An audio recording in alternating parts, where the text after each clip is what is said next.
Hey, my name is Ash T, and on this episode of The Dropouts, I have my neighbor, again, a different neighbor, who went from accounts management to voiceover actor. Welcome, Michael Tatum. Hello. Nice to be here. Thank you, neighbor. It's good to see you.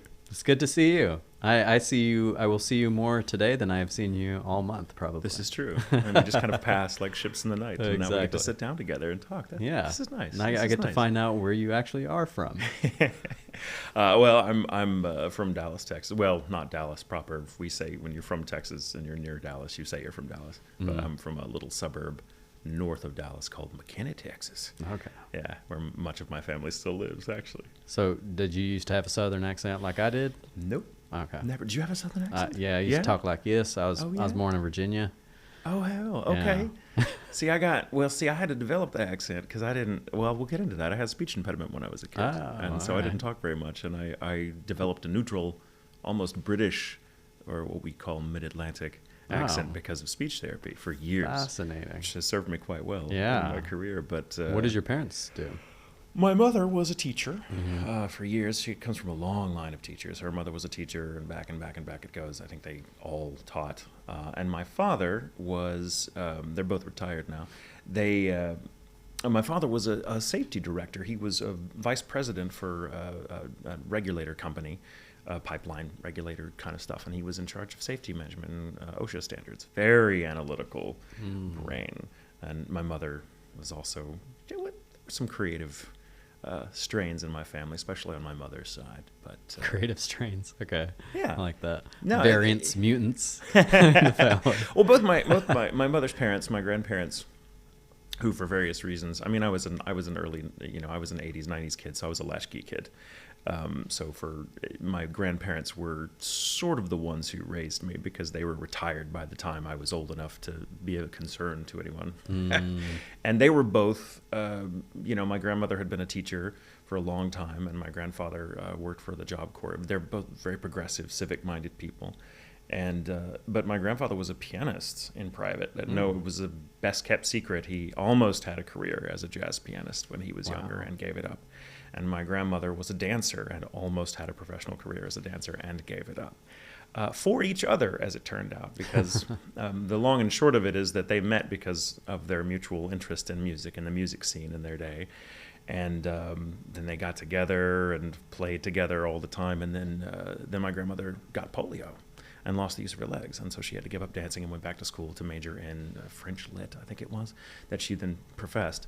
And so because she had to give up her career or her dream career as a dancer and go back to school to learn a whole new trade, my grandfather gave up playing piano and would only do it to teach. Or to do it on the side for family and stuff. So he taught me to play. So I kind of had that. It's interesting is kind of looking at the sort of framework of this podcast you do. And I realize that I kind of grew up in this milieu of there was work and there was your dreams. And you don't get to do both. That's not how it works, because I was I always thought the idea of, I guess I was sort of conditioned unconsciously to think of the artistic thing, the creative, the fulfilling dream path of being kind of a romantic idea that is tragically turned away from by necessity, and that's the romance of it. My grandfather was an accomplished pianist. He was amazing. No one has ever heard him play who's still alive. There's no recording of it. There's nothing ever, just my memory. And, and that was, in a weird way, I've always thought of that as why he was so good. Because it was just him. He was doing it on his own, just for a couple of people, myself and my grandmother, the only people he would really play for. And it was lovely. It was great to see that. And so I always thought of those things as compartmentalized, as private, as like, you succeed in them in the work, so to speak, by not making it your vocation. And I'm just putting this all together now as I say it out loud, that I realize, to be an artist, whatever that means, the second it becomes your job, you sacrifice something. And it suddenly becomes work. And when it becomes work, it loses its luster, or it can, I don't know. So that kept me a long time from pursuing creative stuff as a career. Just seeing like your grandparents, how that played out. And did your parents have any influence on your work ethic or anything like? Did they say you should pick a secure and stable job? Not really. So I'm the youngest of two, and there's quite a bit of difference in age between my older brother and I. And so by the time I was around, I was always a weird kid, and so I think I had the opposite experience of a lot of people in my position, where like I had parents who were like, whatever you want to do, that's fine. They were kind of, I don't want to say they were disinterested, that paints them in an unflattering light, and they were supportive in their way, but they didn't understand what I was into or really worry about it. They're like, you're fine, it's whatever. It's fine, just don't be a serial killer, you're like, kind of thing. And what were you drawn to as a child? Art was always music and acting. Acting primarily because it's how I found my voice, quite literally. And like I mentioned earlier, having a speech impediment, which was a huge deal. I rarely spoke until I was about 9 or 10, and used to have to write a little thing, well, those little carbon thing, the little plastic strips or whatever you could write on and erase it by lifting it off the little carbon pad. I used to carry one of those around so I could write down, because it was so much easier than trying to just stutter it out. And I was very self-conscious about my voice. So you stuttered a lot as a kid? Horribly. Wow. But my speech therapist, excuse me, my speech therapist found that if I could memorize something ahead of time, or study the way other people spoke and listen to them and kind of listen to the music of it, because I had a musical ear thanks to my grandfather, that if I broke it down in those terms, that I could speak clearly and wonderfully. In fact, give me a monologue and to memorize, and I could do it and without a hitch. And so she was like, you need to get on stage. And like many people in her position, she had ties to the theater, and she knew a little kids theater troupe that was auditioning, and so I did, and I got the role. My first role ever was I was on stage. I was 10, 11? I think it was 11. So everybody needs an agent or a manager, but it looks like a speech therapist can get you into the industry a lot quicker. And the more eccentric, the better. It's kind of like the King's Speech, She was just this weird little British woman that would put marbles in your mouth and do all kinds of crazy shit. Wow.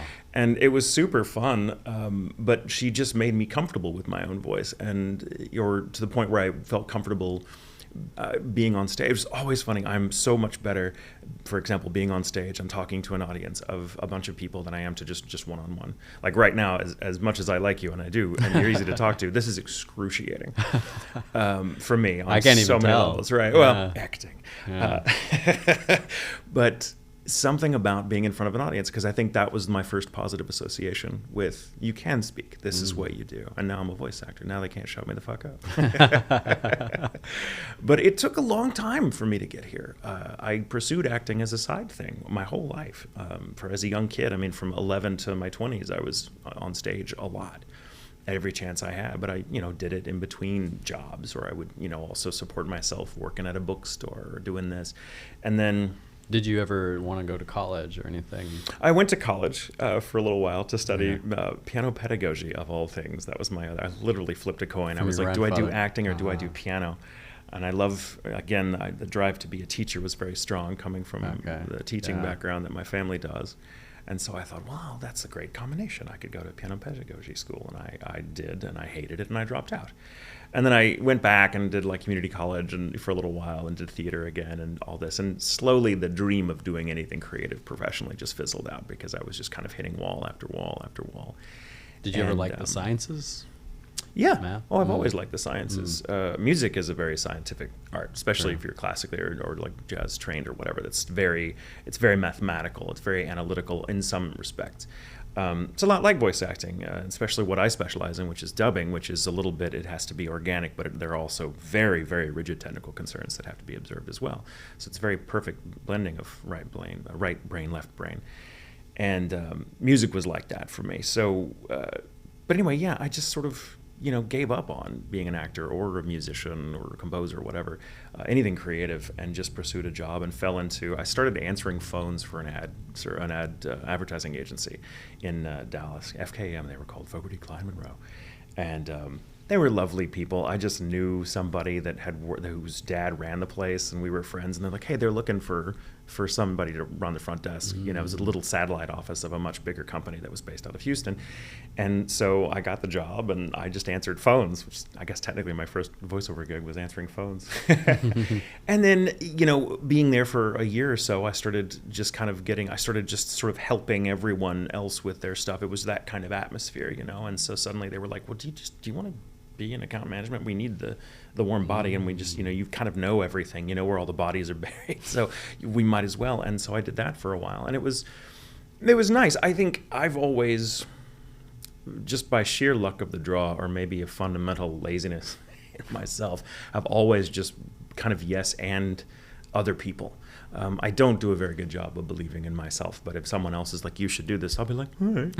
I mean, okay, if you say so. Yeah. And so I got into account management for a while, and it was lovely. You know, the people I worked with were really cool, and I miss them all terribly. It's been 20 years ago now. My God, it's so long. I'm so old.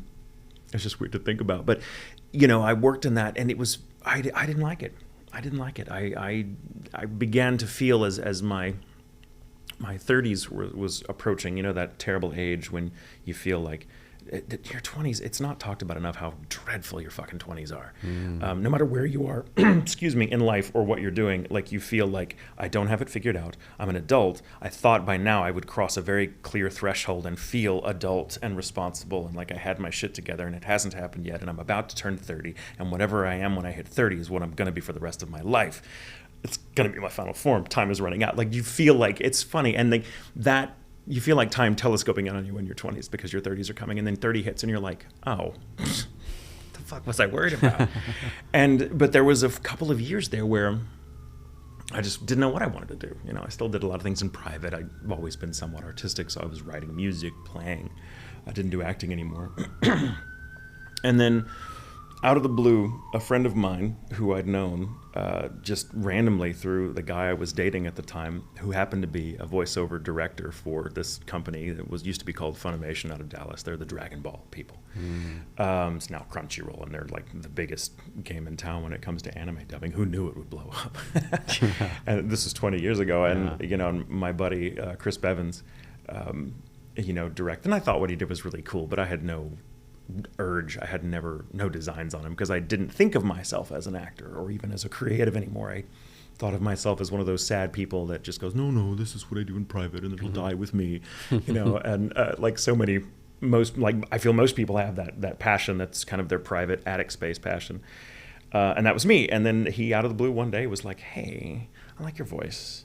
Do you want to try that? I have you in mind for this particular character for the show we're about to record. I just think you sound just like the Japanese actor, and you used to act, right? It's not that hard. Just do it in front of a mic. And I'm like, I fucking don't want to. Actually, so I'm asked by fans a lot at conventions. They'll ask me, like, how do you get into voice acting? And I don't ever feel qualified to give them the answer, because I'm like, oh, do what I did. Just wait for someone to ask you and then say no. Worked out for me.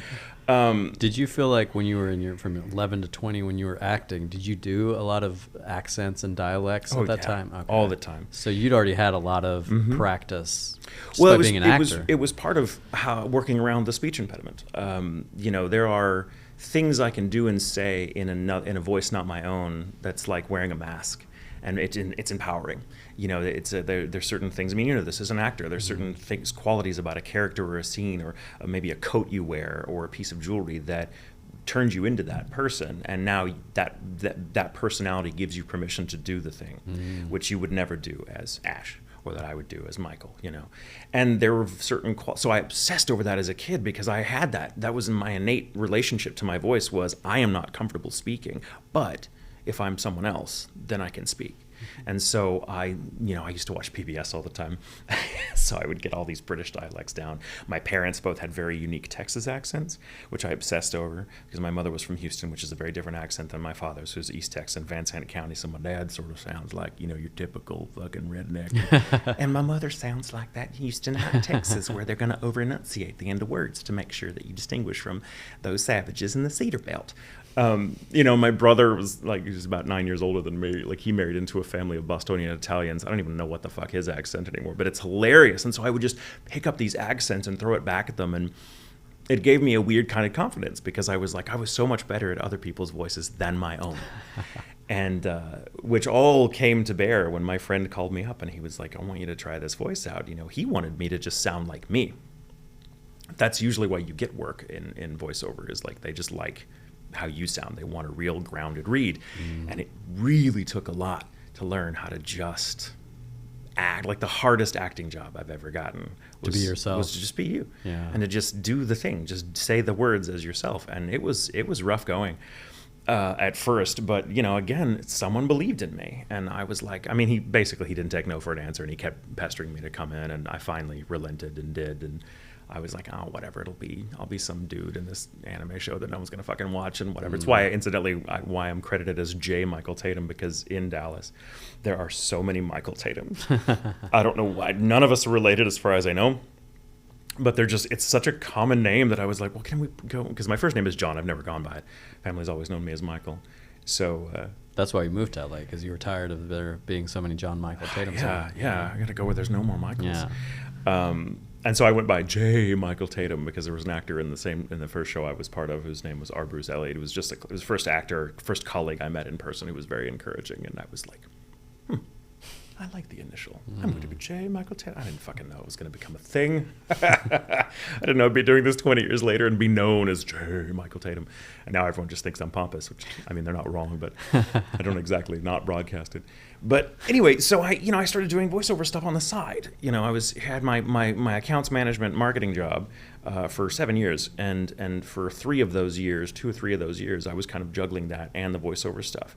It was kind of in the wilderness years of anime dubbing in Texas, where it was like, yeah, we could work on the weekends. You can come in the weekends. You come in on Saturday, come in Sunday. That's fine.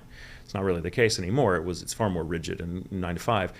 But in those days, it was kind of like, there's 5 studios. We're working on 6 shows. Come in, and we'll do night recording for you. Because if a director like you, they'd come in whenever they could get you, and that's how it happened. And I just, again, after a couple of years of just being used a lot, because I had a knack for it. I had a weird talent for it. The technical concerns were very easy for me. I could act, or easier for me than I would suspect they'd have been.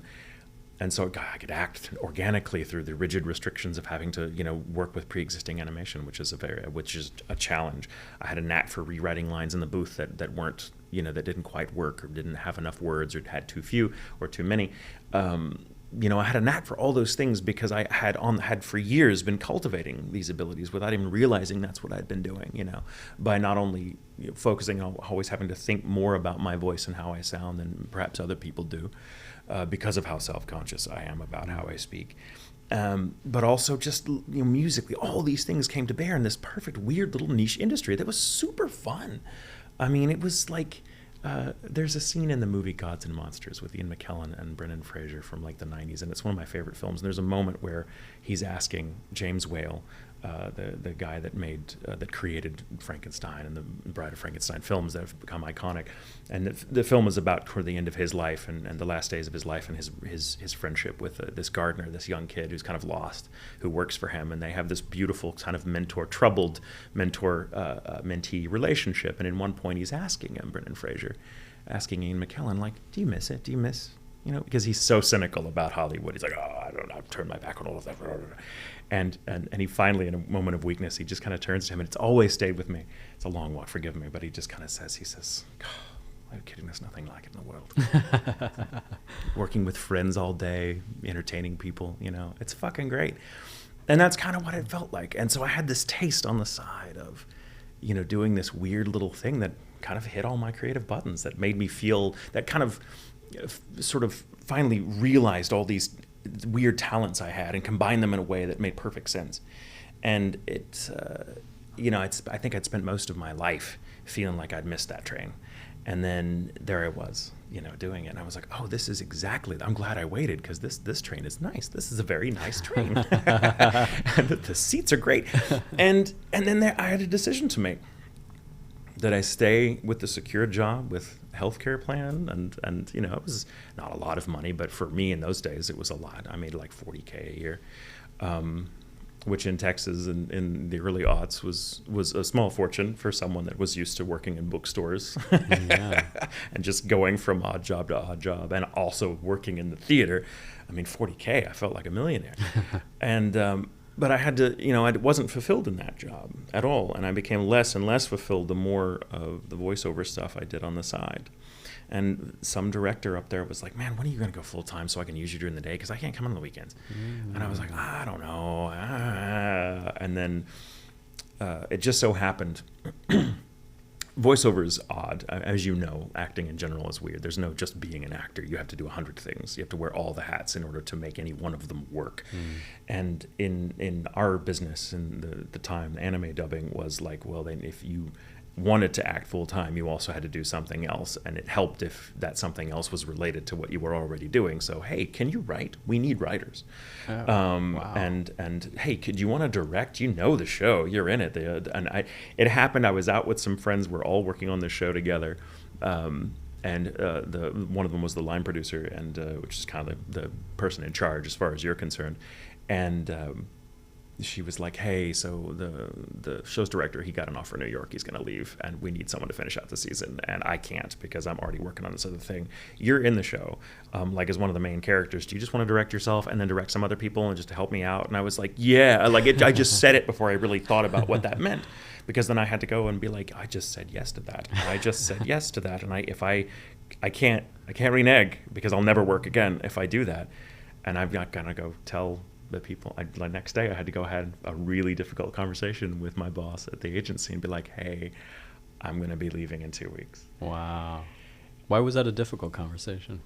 Because I look at everything you're giving up. I mean, my God, it's like, yeah, the trade-off is sure work is unfulfilling. It's work. There's a reason it's called the work, but it was a steady paycheck. It was a healthcare plan. My God, all those were going to be on me now. I was going to go, I'd never done a gig to gig kind of job. I had no idea how to navigate it. And that's what most creative jobs are. I was like, okay, well, I know that I'm going to at least have a show to work on as a director for, 4 months. But what happens after that? Will I make enough money in that time to fill the gap? If nothing comes, what's going to, I don't know. It was a complete leap of faith, which I am not inclined to make. I am a very, like Brandon, who you had on your last interview, my fiance, I am a risk-averse person. And if you can't tell from my body language, sorry, I'm trying to loosen up a little bit. I'm a very risk-averse person, but the Siren Song of getting to do this and just take that leap, there is still a part of me that's always been like, fuck it. Just do it. That was the part of me that dropped out of conservatory when I was terribly unhappy. There was some little part of me, and I think that voice gets stronger the more you ignore it. And I'd been ignoring it for so long that finally it was like, fuck it! And so I was like, do you want to? I'm like, yes, I want. There it's out. Sorry. Yeah. And then I went down and had a wonderful conversation with my then boss, wonderful man named John Murphy. May he rest in peace. And I was like, hey, John. And this is a man who really bent over backwards to get me where I was in that company. And I loved him. And I was kind of heartbroken to tell him, like, I thank you, but I got to go do this thing. And he was like, you fucking do? I was like, thank you. And I did. And here we are. And it's just been a weird ride ever since. It's been 20 years, the better part of 20 years. I think it'll be 20 years next August. Wow. That I've done it. And I haven't worked an honest job since. Wow. And it just blew up. It became a thing. I've always been self-conscious about how long it took me to get to where I could just be like, this is what I am. This is what I'm doing. And as far as being able to say it, or like having the credentials to back it up, you probably had the credentials to back it up a lot sooner than maybe. That you bring up a good point. I don't think I ever thought about it in terms of credentials and like what did I have a resume to show for it? But I just was like, no, am I the sort of person that would do this? Am I the sort of person that they could have yes and their way through life? And and I have a wonderful teacher named Steven Anderson, who's my mentor, Brandon's as well. And he's that kind of guy that could just like look at you and you're so seen in that moment in a way that's almost embarrassing. He just smiles. He's like fucking sitting across from Merlin, and he just like, you're on your journey. It's you. It's taking you exactly as long as it's needed to. And that's an important thing to remember, because there are days when what I do now feels like work. Feels like the thing I would leave if I had another outlet, and I find myself again in that kind of past. I've been doing this for so long that there aren't many surprises left for me.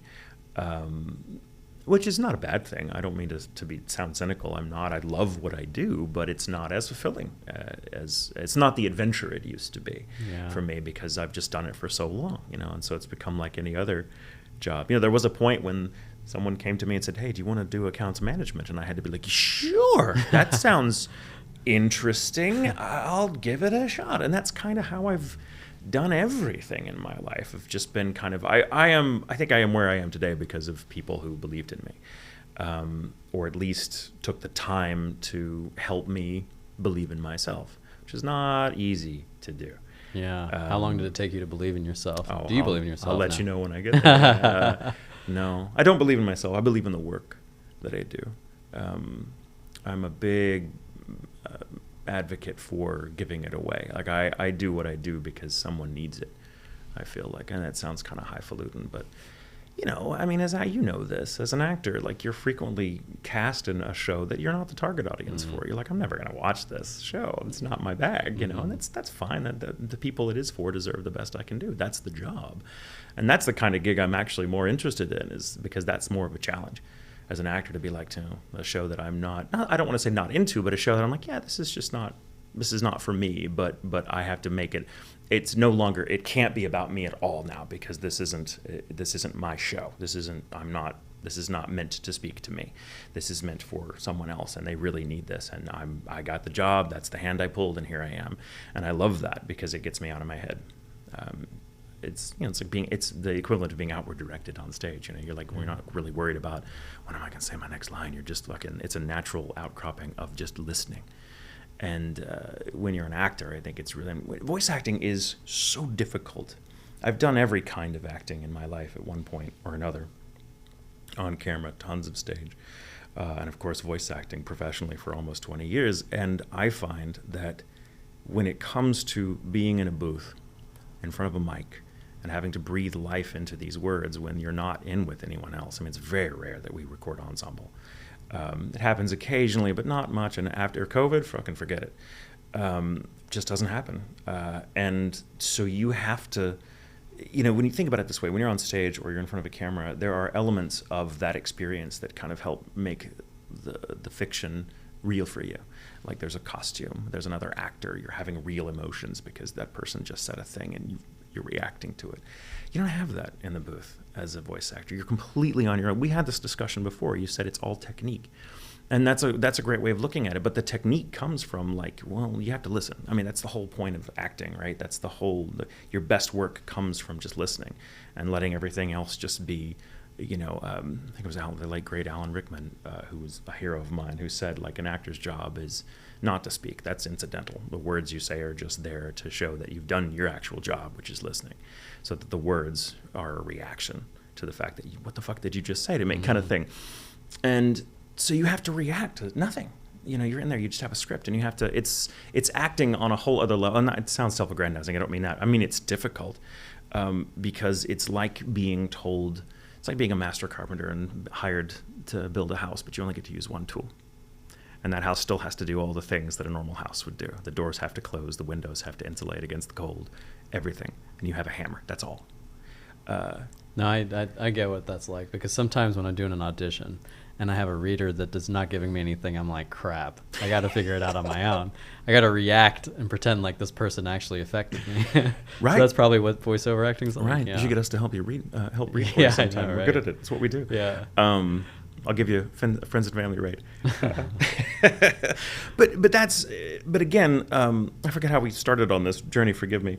But I think I'm good at what I do as a voice actor because I've always had to listen in order to speak. I've never had the luxury of just being the first to speak. I can't do it. I can't. I have to be asked a question. Something has to prime the pump for me, and it's always been that way. And it's a gift in a way because it makes me very prone, and I'm so used to doing that when the person I'm speaking to is completely imaginary, they're still 100% real for me. Yeah. And that's what it is.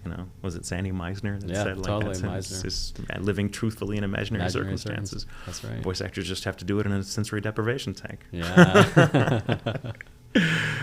So over those 20 years, what challenges have you had, or has it been a pretty smooth path for you? No. Okay. God.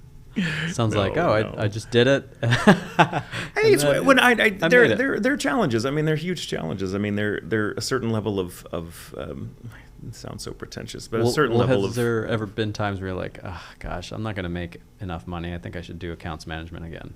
yeah. Oh, really? Oh Okay. yeah. Maybe not accounts management, But something. But something that I was like, man, I gotta get the fuck out of this. There's dry spells. It's always feast or famine in this business, you know. And there've been times when, you know, in recent years, I've found that I'm having to compete with my own resume. You know, as a voice actor, I'm a pretty well-known quantity in the industry, and at least in my weird little niche of video game and anime stuff, and some commercial. So that I'm a name, and I wish this upon you because I think it's a sign that you've arrived. I hope one day you get an audition and someone say, and your name is in there in the specs. Like, we're looking for an Ash T type, yeah. And then you don't get that on, and then you don't land that role. You're like, apparently I'm not as good as I'm not the best Michael Tatum anymore. But, you know, there is a point where you're kind of competing against your own resume when you're successful in anything, and where you are. Totally. I've seen that. Someone was telling me that for Mindy Kaling, there was a part for Mindy Kaling. She auditioned, and one of her friends auditioned. They both didn't get it. You're competing against your own resume. And it sometimes directors, you know, director doesn't want to cast you because they're like, you're too easy a choice. That's an easy pick. Everyone can see that coming from a mile away, and there's always an impulse with certain directors that they want to surprise the audience. And that's a good impulse to have. I don't blame them for wanting to do it. But, you know, so they don't, you know, even though there was a time, especially in the anime dubbing world, where it was like if the character wore glasses and sounded smooth, slightly British, and was kind of an asshole, like, bitch, go home. I got this. This is my role. And that's kind of how it was. It was like, this is clearly the Tatum character. So but that was how it was. It was we were all friends. We all knew each other. And it's only been in the past like 5 or maybe 10 years that it's blown up to where it's just glutted with talent. It used to be, you know, there was like 20 of us. And we played everything because we were the only ones to do now the you're job. up against actors. And now I'm up against, you know, other actors who grew up listening to me.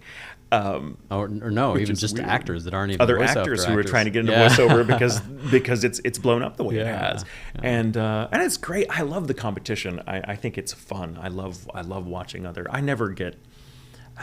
And I can say this, you know, and be 100% real. Like, I've never lost a role and been mad about it because, like, if I'm that interested in a role, it's because I really like the character. And often it's not. If I'm not the one playing it, somebody I know who I consider a good friend is, and I'm not going to hate on them for working. And frequently, I'm like, oh, I'm so fucking glad they got it because they made some choices I wouldn't have made, and I think that character is far better served with this person at the helm than me. You're a much bigger man because when I see my friends get something, I'm like, I could have done a better job. Come on.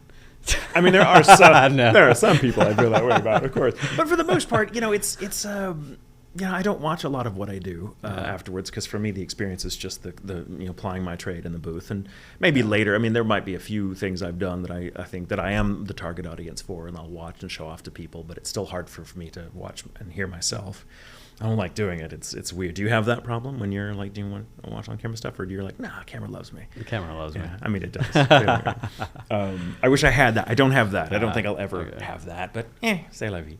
It's a small price to pay, I think. But yeah, some of the challenges are, again, there's this sort of myth.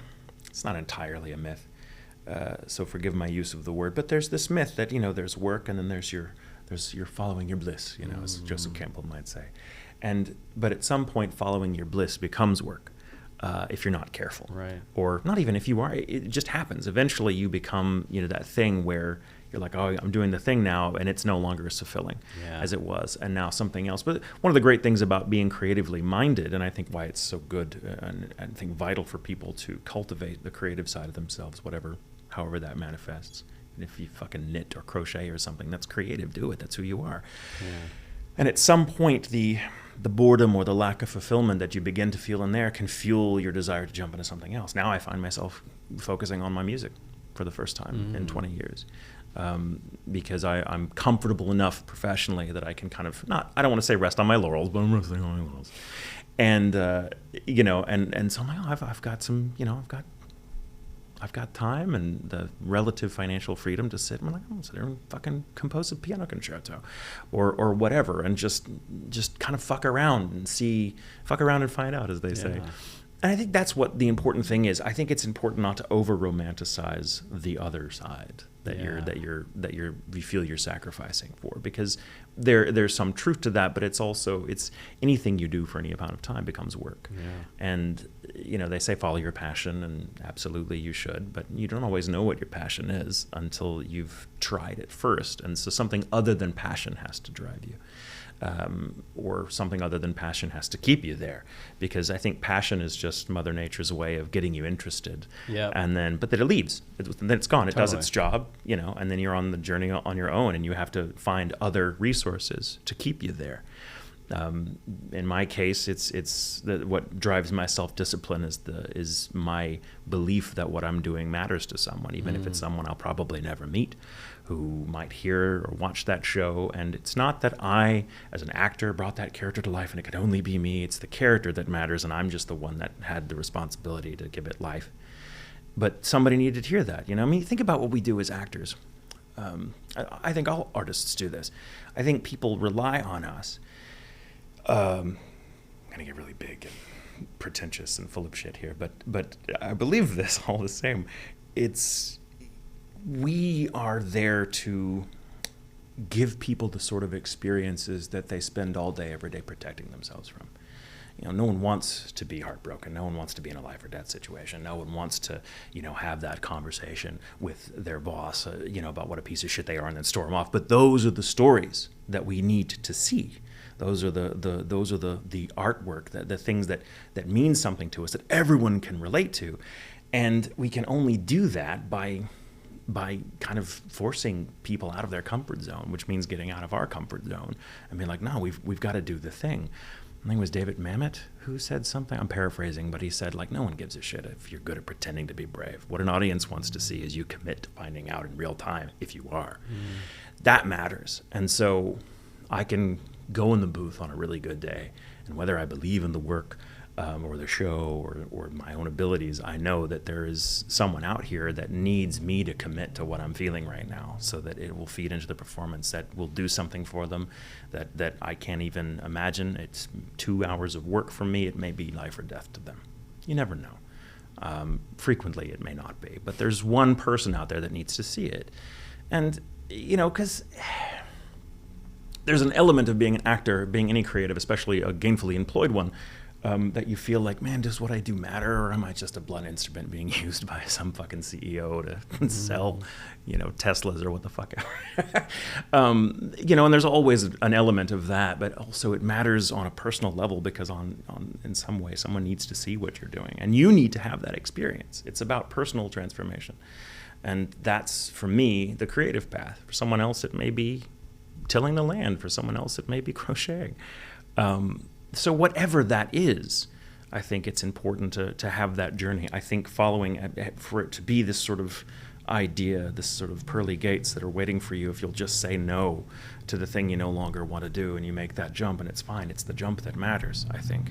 Not because the net will necessarily appear. I don't necessarily believe that, though in my case it always has, but I can't believe it because it takes out the stake and removes the stakes, and it makes it, when it becomes easy, it's not as meaningful anymore.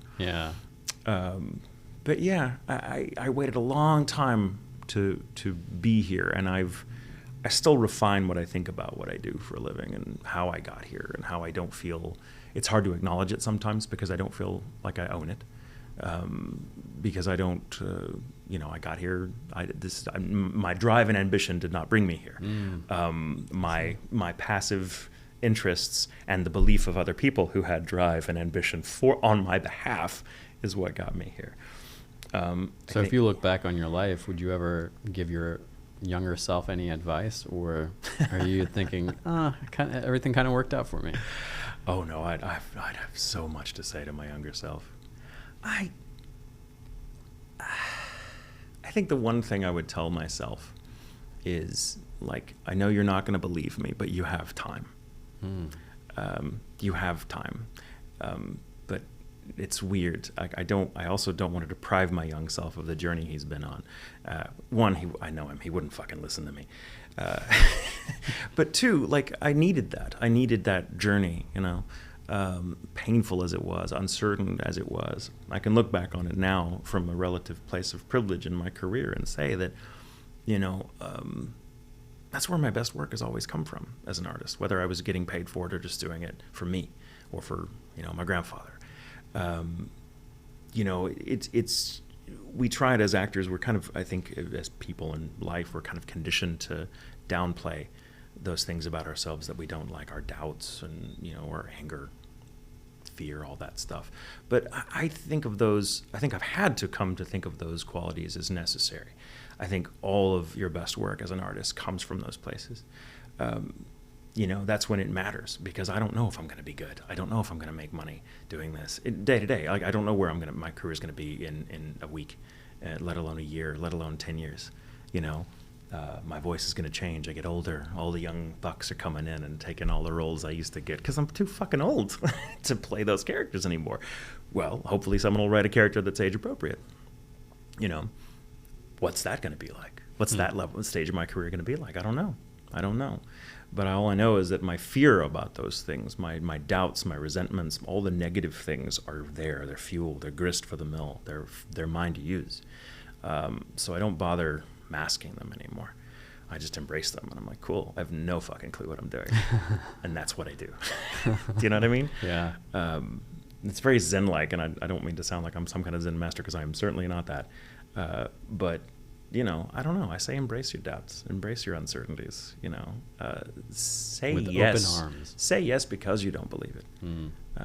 Because it's that act of faith, I think, that will propel you forward. Who cares if you believe in it? Just fucking do it and see. You know, I think, again, it's not about believing in yourself so much as it is about believing in the work. I'm like, well, you know, someone's got to do it, and if I don't do it, then someone else is being deprived of what I could do. Maybe, who knows? Yeah. Not sure if I've landed any points. I tend to be like, brr. Lots of words of wisdom. Well, I'm curious to know, like, before we head out here, what were your favorite voices to perform, and would you care to do a 2 or 3 minute monologue with your different voices? A 2 to 3 minute monologue? Oh my God. 5 minutes. You told 10 5 minutes. minutes. Jesus. Oh my God. All right, I've 10 had some seconds. I'm very lucky. I've had some favorite moments. I think Brandon alluded to this in your last interview, but a show that was really big for me, it was a show called Black Butler, and it's a weird little goth show, and I play a demon butler, and he's very British and very suave, and I love doing that voice. He's such an easy character to play because he never emotes. He's very British, so it's all buttoned up, and it's all sort of airy because he's a demon. He's a creature of the air, you know. So it's all very sort of up here in the voice, and, you know, yada yada yada, and it's hilarious. Like, everyone else in that show has the worst time because everyone else gets mad and screams and fights, and I don't do any of that. I just have to be sexy sounding, and I love it. But I also love that accent, and it's also a love letter to the person that helped me find my voice. She was British with that sort of received pronunciation, so I can fall into it so easily because it's sort of how I learned to talk. And you know, so that's the voice, and, you know, fans everywhere love it, and they scream at you when you do it, and it's never going to get old. But very recently, there's another big show of mine that I really like. I am the target audience for this show. Is Attack on Titan. And I got to play Commander Erwin Smith, who's one of the I flatter myself, one of the best damn characters in the show.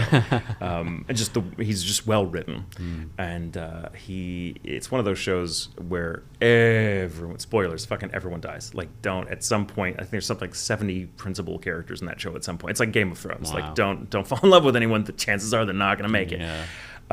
It's a gruesome show. And after being on the show for like 4 seasons, which is an eternity for anyone on that show to have lived that long. He's one of like only 5 characters that have done it. He died, and he had this great death speech, which I will not do for you, because it's far too close and I will fucking cry. And I also blow out the mic because it's very loud. But that was one of my favorite moments in the booth, of getting to do that speech, because I knew it was coming. I'd worked on the show as an adaptive writer for the first couple of seasons, so I'd read ahead in the material and the manga that it's based on, and knew that at some point he's going to die. And one of my best friends was the director, so I'd come in every day, and Mike McFarlane is his name, and he's not the most effusive director in the world. Like, he's very good, but you're not going to get this, that was amazing, well done. He's just not that guy. He'll be like, yeah, good, moving on. It's very militant, which worked for that show. It's very military. It's about a military unit. And every week of that season, I wouldn't know, is this the day? Is this the day that I'm going to have to fucking kill off this character that I've been playing for 7 years? 4 seasons, 7 years. And, had been with me a part of that, and I loved playing him. He was a great character. I fucking enjoyed it. I really helped me tap into some things into myself that I don't often get to do. And I went in, and every day I'd be like, is it today? Is it today? And he'd be like, no, the fuck, no, get in the, idiot. And then I'd do it, whatever. And then finally I came in one afternoon, and he was like, hey, how you doing? Are you doing okay today? And I'm like, it's today, isn't it? He's like, yeah, it is. And he has this great speech. I don't want to give too much context, but he basically knows that he's leading everyone to their death. It's the only chance they have. It's this one person surviving that needs to survive, and for reasons. And he knows he's going to die. He knows everyone he's talking to is about to die, and he tells them this. He's a great leader. He's like, we're going to fucking die. His speech boils down to, like, we're going to die, but we're going to die doing something that fucking matters. And it's such a beautiful moment. And he dies giving that speech as they're all charging forward, because he never stops. He's talking to them as they're getting on the horses. He's not like, go do it. He leads the charge. And he's such a great character for that reason. He dies. And he said the last word of his speech, and he fucking dies.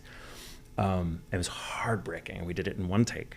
Because I'd been waiting for this moment, just like I imagine he had been his whole career as a military guy, knowing at some point this is how I'm going to end. Odds are.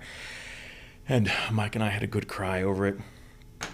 And, then we went out for drinks that night, and like, hey, it was fun. I'm sure I'll be back in flashbacks. And, and a few months later, when that episode aired, and it was a big, big deal, because that character was very loved by the fan base, very loved. And some people knew what was coming because they'd read ahead. Some people didn't, because they didn't want to spoil it for themselves. So people were really, this was the big episode. And it aired, and the outpouring was amazing. People were just like, oh, Captain, my captain, kind of thing. Like, Brandon, my fiance, and I work out, and I can't tell you how many dudes at the gym will listen to that fucking speech while they're pumping, which I think is funny. I'm like, it just means you're going to die. What are you doing? But like, it means something to them. It meant something to them, and that's beautiful. I love doing that voice. It's a great voice to have too, because it's very sharp and loud. And it's great to getting people to move out of the way. If you ever hear me doing it next door, know that that's my Commander 01 voice. But yeah. All right. Well, this was a very fascinating speech. Lots of words of wisdom. It's one of the few ones where I don't really have to talk much, and it's great because I don't have a lot of wise things to say. But you do, and you did. So you're very kind. Thank you. Thanks so much for coming on board. I always tell people, I believe in you, and you should believe in yourself, and so does Michael Tatum, right? I do. I believe in you. Yeah. Just fucking do it.